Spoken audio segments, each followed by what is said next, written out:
2-3 ദിവസം മുൻപ് നമ്മൾ ഇതിനെപ്പറ്റി ഒരു വീഡിയോ ചെയ്തിട്ടുണ്ടായിരുന്നു. ഈ സാധനം എന്ന് പറഞ്ഞാൽ ഒരു 7-8 മാസത്തിന് മുൻപ്, അതായത് MSCയുടെ ആ കണ്ടെയ്നർ ഷിപ്പ് മറിഞ്ഞിട്ട് അതിന്ന് കണ്ടെയ്നർ പൊട്ടി വെളിയിൽ പോയ സാധനങ്ങളാണ്. അപ്പോൾ ഈ സാധനം എന്താണെന്ന് പറഞ്ഞു കഴിഞ്ഞാൽ പ്ലാസ്റ്റിക് ഉൽപ്പന്നങ്ങൾ നിർമ്മിക്കാനുള്ള ഒരു മെറ്റീരിയലാണ് കേട്ടോ ഇത്.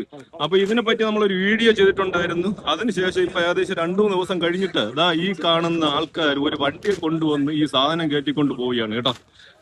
ഈ കൊണ്ടുവന്ന, അതായത് കരയിൽ നിന്ന് ഇത് കളക്ട് ചെയ്ത് കൊടുക്കുന്നവർക്ക് ശമ്പളങ്ങൾ കൊടുക്കുന്നുണ്ട്. നമ്മൾ അവരെ കുറ്റം പറയുന്നതല്ല. അതുപോലെ തന്നെയാണ് ഉൾക്കടലിൽ നിന്ന് ഏകദേശം 70-80 എണ്ണയൊക്കെ കൊണ്ടുപോയിട്ട് ഉൾക്കടലിൽ നിന്ന് പണി ചെയ്ത് വരുന്ന മത്സ്യത്തൊഴിലാളി 6-7 ആൾക്കാരാണ് ഒരു വള്ളത്തിലുള്ളത്. അപ്പൊ അവര് കഷ്ടപ്പെട്ട് കൊണ്ടുവന്ന ഈ സാധനം, ഓരോ വള്ളക്കാർ കൊണ്ടുവന്ന സാധനങ്ങൾ ഓരോ സ്ഥലത്താണ് ഇത് അറേഞ്ച് ചെയ്തിരിക്കുന്നത്. അപ്പൊ ഈ സാധനം ആരോടും പറയാതെ അതാണ്ട് എടുത്തോണ്ട് പോകുന്ന ഒരു കാഴ്ചയാണ്. മത്സ്യത്തൊഴിലാളികൾ കണ്ടിട്ട് ഇതിനെ തടഞ്ഞിട്ടിരിക്കുന്ന ഒരു കാഴ്ചയാണ് നമ്മൾ കാണുന്നത്.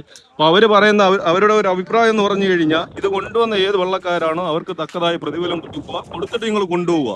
ഇത് ചെയ്യുന്നവർക്ക് വേണ്ടിയിട്ട് ഇവിടെ അരിക്കാൻ വേണ്ടി വരുന്നവർക്ക് 900 രൂപ ഫുഡ് കൊടുക്കുന്നുണ്ട്. 50 ആൾക്കാർ കൂടെ നമ്മുടെ കടപ്പുറത്ത് തന്നെ 1 കിലോ സാധനം പോലും ഒരു ദിവസം അവർ മൊത്തം അരിച്ചെടുക്കുന്നില്ല. അപ്പൊ അവർക്ക് ഒരു ദിവസം 50,000 രൂപ കമ്പനി കൊടുക്കണമെന്നുണ്ടെങ്കിൽ ഇത്രയും ടെൻകണക്കിന് സാധനങ്ങൾ മത്സ്യത്തൊഴിലാളികൾ കൊടുക്കണം. ഗിയർ ബോക്സ് വരെ അടിച്ചുപോയി. ആര് കൊടുക്കും? സർക്കാർ കൊടുക്കൂ.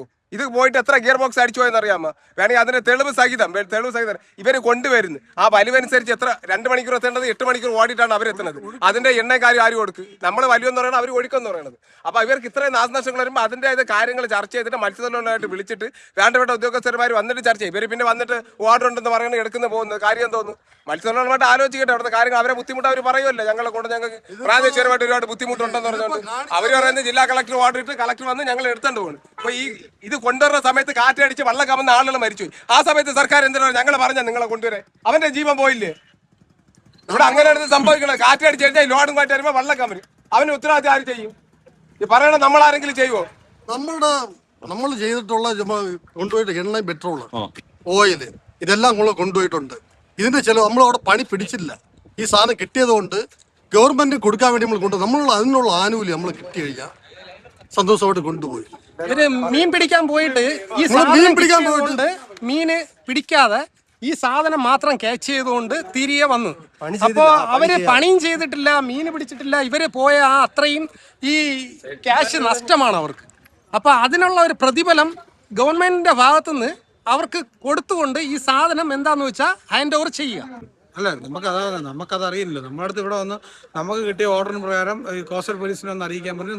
അതാ ഞാൻ ചോദിച്ചത്, ഇത് കൊണ്ടുവന്നത് ആരാ? അല്ല, ഞാൻ പറയാം, ഇവിടെ വില്ലേജ് ഓഫീസർ ഉണ്ടായിരുന്നു, തഹസിൽദാർ. നമ്മൾ ആരെ അറിയിക്കാം? ഈ പറഞ്ഞ ഗവൺമെന്റ് പറഞ്ഞ ഉത്തരവാദിത്തപ്പെട്ടവരെ അറിയിച്ച് അവരെ വിളിച്ചിട്ടാണ് ഞങ്ങൾ ഇവിടെ വന്ന് ഈ സാധനം എടുക്കുന്നത്. മനസ്സിലായില്ലേ?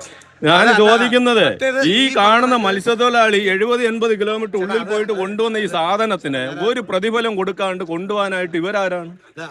ഇല്ല, ഇവർ എന്തെങ്കിലും ഒരു എഗ്രിമെന്റ് ചെയ്തിട്ടുണ്ടോ? മത്സ്യത്തൊഴിലാളി ഇങ്ങനെ ഫ്രീ ആയിട്ട് കൊണ്ടുവരണം, ഇവർ ഇങ്ങനെ വണ്ടിയിൽ കയറ്റി കൊണ്ടുവിടണം എന്ന് ആരെങ്കിലും പറഞ്ഞിട്ടുണ്ടോ?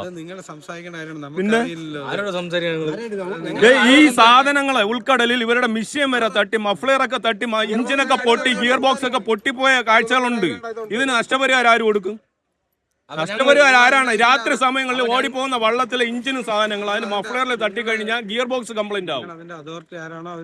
പിന്നെ അതാ പറഞ്ഞത് ഈ സാധനങ്ങൾ ഇവിടെ കൊണ്ട് ഇട്ടിരിക്കുകയാണ്. ഫ്രീ ആയിട്ട് നിങ്ങൾ കൊണ്ടുപോകാനല്ല, ഫ്രീ ആയിട്ട് കൊണ്ടുപോകാൻ അതിന്റെ നഷ്ടപരിഹാരം കൊടുക്കുക. നമ്മൾ പറയേണ്ട കാര്യമില്ല. ഇപ്പൊ എന്തായാലും ഞങ്ങൾ ഈ കയറ്റിയ സാധനം ഇവിടെ തിരിച്ചു വെച്ചു. ഞങ്ങൾ പോവുകയാണ്. ഇപ്പം മത്സ്യത്തൊഴിലാളികളുടെ പൊതുവായിട്ടുള്ള ഒരു അഭിപ്രായം എന്താന്ന് പറഞ്ഞു കഴിഞ്ഞാൽ, ഈ കഷ്ടപ്പെട്ട് ഉൾക്കടലിൽ നിന്ന് കൊണ്ടുവന്ന മത്സ്യത്തൊഴിലാളികൾക്ക് എന്തെങ്കിലും ഒരു പ്രതിഫലം കൊടുത്തുകൊണ്ട് ഈ സാധനം എടുത്തുകൊണ്ട് പോവുക.